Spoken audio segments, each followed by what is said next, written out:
आप लोगों से मुलाकात एक बार पुनः हो रही है। कोविड-19 में तमाम समस्याओं का सामना करते हुए हम लोग शासन के निर्देशानुसार पुनः अपनी ऑनलाइन क्लास में एक बार जुड़े हैं। आप सभी लोगों का इसमें स्वागत है। और आज हम लोग इस डीएलएड 4th सेमेस्टर के विज्ञान में जैव विकास इस टॉपिक पर चर्चा करेंगे। कुछ महत्वपूर्ण बिंदु इसमें हम आप लोगों को बताएंगे जो आप लोगों के डीएलएड के सेशन में सेमेस्टर में जो सम्मिलित है परीक्षाओं में जो ये बिंदु से महत्वपूर्ण तो है ही, साथ ही साथ आने वाले जो कॉम्पिटिटिव एग्जाम्स आपके उस बिंदु से भी महत्वपूर्ण है। इसलिए आप लोग थोड़ा सा ध्यान से देखेंगे सुनेंगे तो आप लोगों के हित में होगा। तो सबसे पहले हम लोग देखते हैं कि जैव विकास किसे कहते हैं। ये जनरली आप लोगों के एग्जाम्स में भी पूछ लिए जाते हैं, कहीं भी पूछ लिया जाता है। बड़ा सीधा सा सरल सा शब्द है जैव विकास। परिभाषाएं बहुत सारी किताबों में मिली होंगी, देखे होंगे, आप लोग पढ़े होंगे, लेकिन एक सरल भाषा में कम शब्दों में परीक्षाओं में यदि लिखना हो तो आप किस तरह लिखेंगे। तो सरलतम संरचना वाले जीवों में धीरे धीरे क्रमिक परिवर्तन के द्वारा जटिलतम जीवों के विकास को ही जैव विकास कहते हैं। कहीं यदि पूछा जाए तो आप बहुत घुमा फिरा के नहीं बताएंगे, सीधा बताएंगे कि सरलतम संरचना वाले जीवों में क्रमिक परिवर्तन के द्वारा, लाखों करोड़ों वर्षों के परिवर्तन के द्वारा जो धीरे धीरे विकास हुआ है उसे ही हम जैव विकास कहते हैं।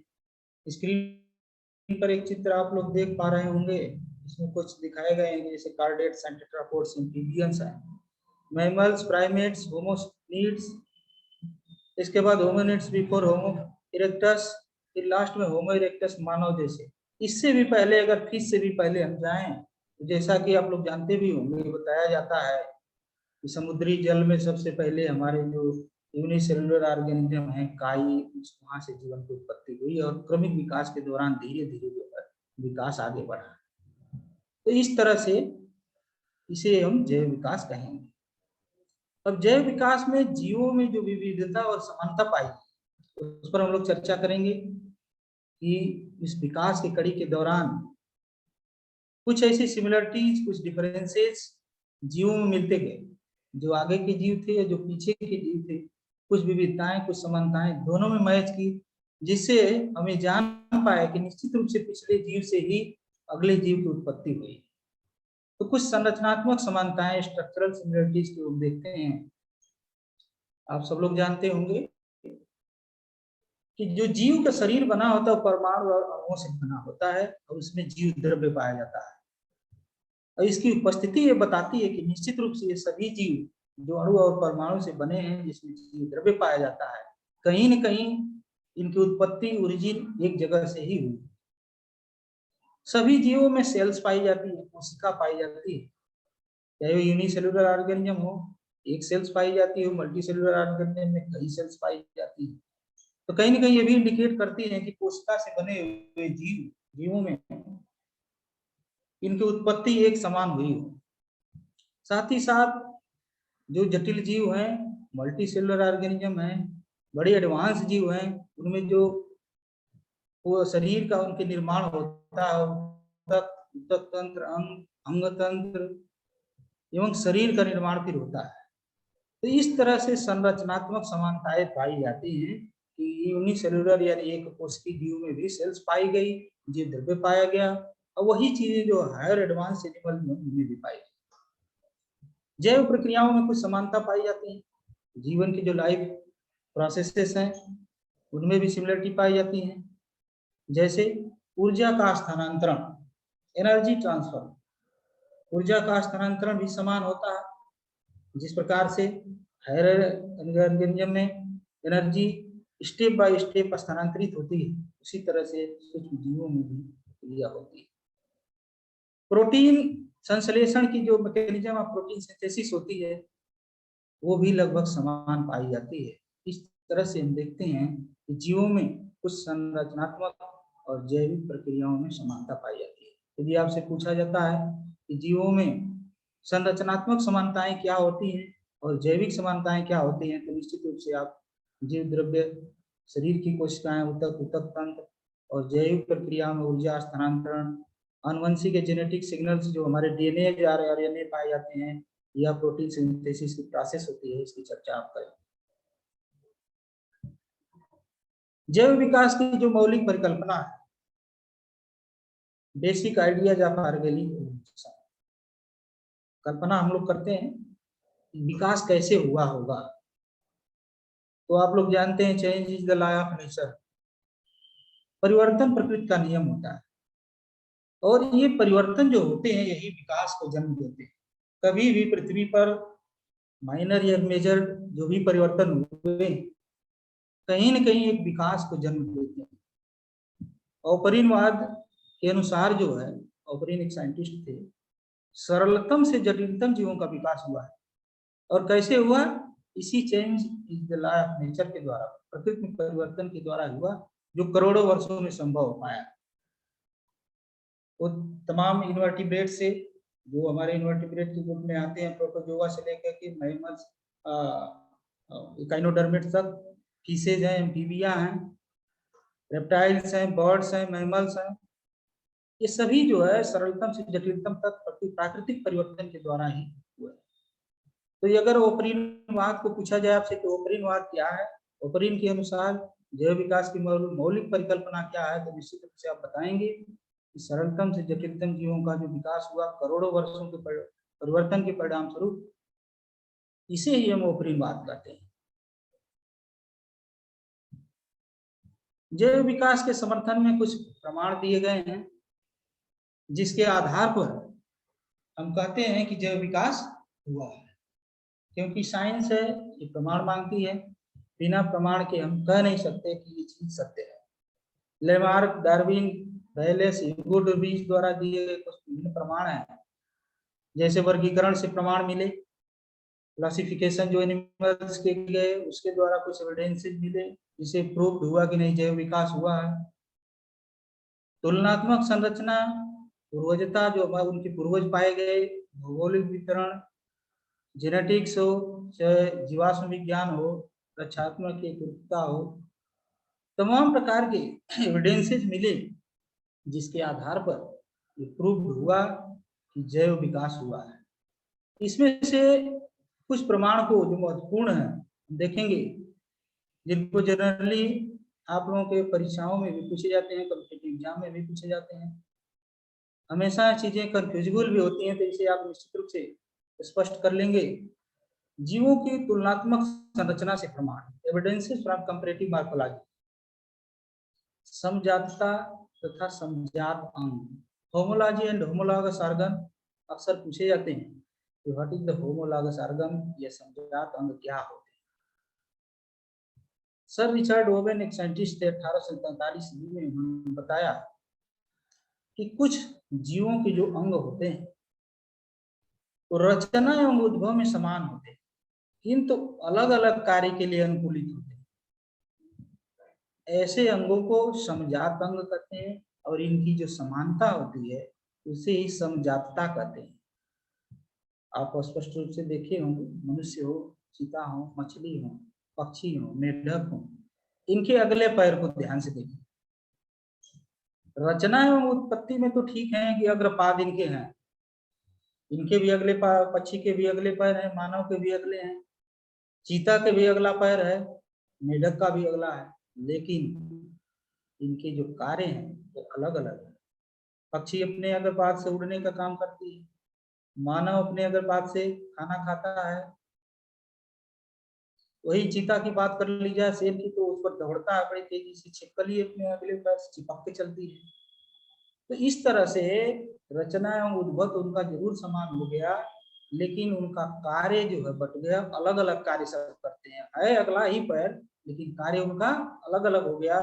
ऐसे अंगों को हम समजात अंग कहते हैं, और इनकी जो ये समानता है उसे समजातता या होमोलॉजी कहते हैं। इसको निश्चित रूप से आप समझ लेंगे। अगला है समरूपता तथा समरूप अंग। ये भी प्राय है के एग्जाम हो चाहे आपके सेशनल एग्जाम हो, उसमें पूछा लग जाता है, जनरली पूछा जाता है, महत्वपूर्ण टॉपिक है एनालॉजी एंड एनालॉगस आर्गन। ठीक उसी के विपरीत कह लीजिए जंतुओं के वे अंग जिनका कार्य एवं उत्पत्ति अलग अलग होती है उन्हें समरूप अंग कहते हैं। इनके गुण समान होते हैं, जैसे चिड़िया, चमगादड़ और कीटों के पंख उड़ने का काम करते हैं, लेकिन इनकी उत्पत्ति जो है अलग अलग होती है। देखने में तो उड़ने का ही काम कर रहे हैं, लेकिन कीट के पंख कुछ और हैं, पक्षी के कुछ और हैं और चमगादड़ के कुछ और हैं। तो समान कार्य करते हैं लेकिन उत्पत्ति अलग अलग होती है। ऐसे अंगों को समरूप, जो देखने में एक रूप लगते हैं, जैसा कि नाम ही है, सम माने बराबर, रूप माने एक रूप के देखने में लगते हैं, लेकिन इनकी उत्पत्ति अलग अलग होती है। अलग अलग जीवों में अलग अलग तरह के होते हैं। जैसे इंसेक्ट हैं, कीटों के पंख हो गए, चाहे चमगादड़ के पंख हो गए, पक्षियों के पंख हो गए, ऐसे अंगों को हम समरूप अंग कहते हैं। अवशेषी अंगों से प्रमाण, एविडेंसेस फ्रॉम वेस्टिजियल ऑर्गन, ये भी प्रूव करते हैं कि विकास हुआ है, जैव विकास हुआ है। अब अवशेषी अंग कौन कौन से होते हैं ये भी कभी कभी पूछ लिए जाते हैं, जनरली एग्जाम्स में भी पूछ लिए जाते हैं, टेट एग्जाम में भी पूछ लिए जाते हैं कि अवशेषी अंग कौन कौन से। तो जीवों के शरीर में जाने वाले वे अनावश्यक रचना है बराबर है।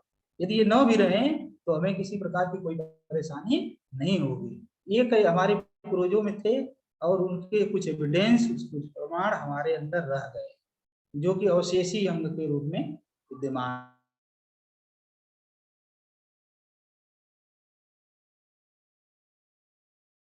ये पेट की जो आहार नाल होती है, जहाँ छोटी आंत और बड़ी आंत दोनों ज्वाइंट होती है, वहीं पर ये वर्मी अपेंडिक्स पाई जाती है। कभी कभी इनमें इन्फेक्शन हो जाता है मनुष्यों के केस में, तो डॉक्टर इसको काट के निकाल देते हैं, जिसे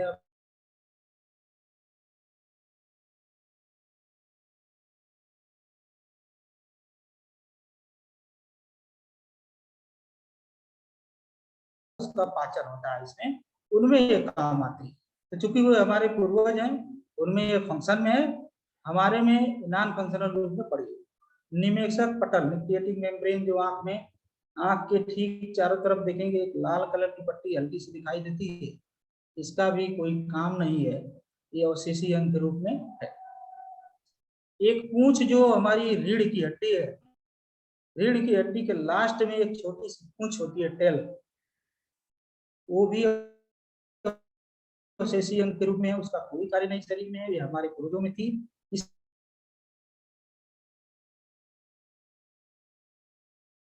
कान है, ये कान की पेशियां, इसका भी बहुत विशेष रोल नहीं हमारे में।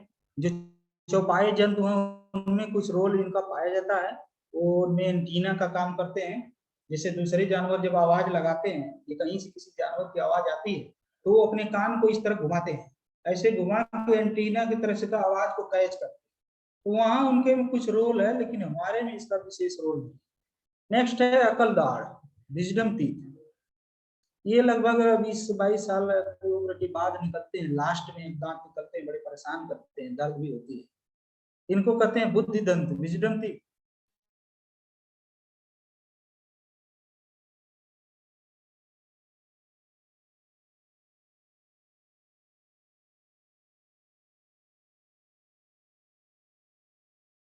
वो हमारे, तो इसी को पुनरावृत्ति का सिद्धांत कहते हैं। अर्नेस्ट हेकल ने इसको कहा कि प्रत्येक जीव का जो व्यक्तित्व होता है उसके जाति वृत्ति की पुनरावृत्ति करता है। अलग अलग प्राणी अलग अलग व्यक्तित्व के होते हैं, तो उनका जो अपना व्यक्तित्व होता है वो भी अपनी जातिवृत्त पूर्वजों की पुनरावृत्ति करता है। लेकिन वही वान बेयर ने कहा कि ये अपने पूर्वजों के इतिहास को दोहराते हैं।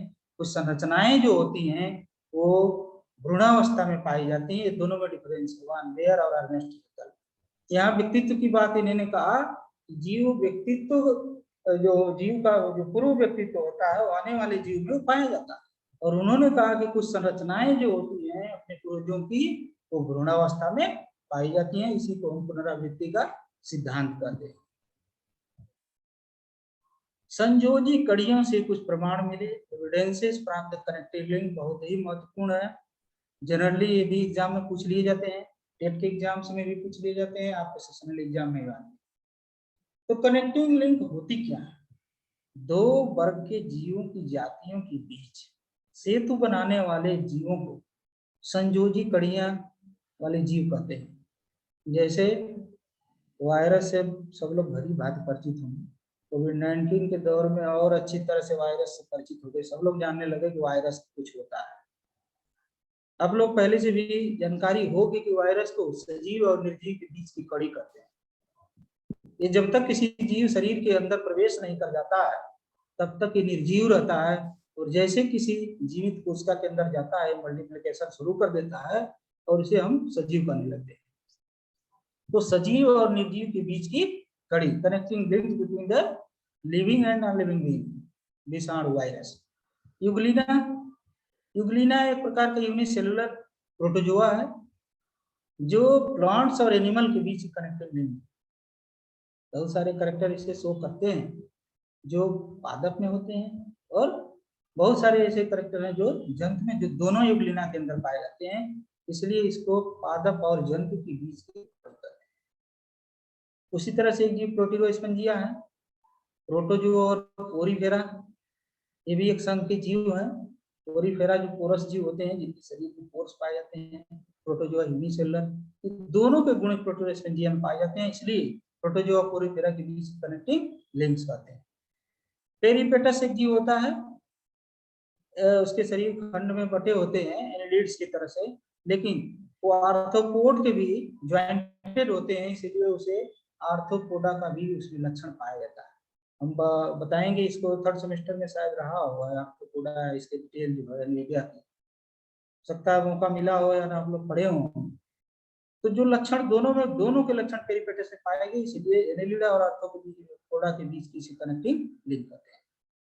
नियोबेलाइना एक जीव है, इसमें एनिलिड्स और मोलस्का दोनों के गुण पाए जाते हैं, इसलिए इसको एनिलिडा और मोलस्का के बीच की कनेक्टिंग लिंक कहते हैं।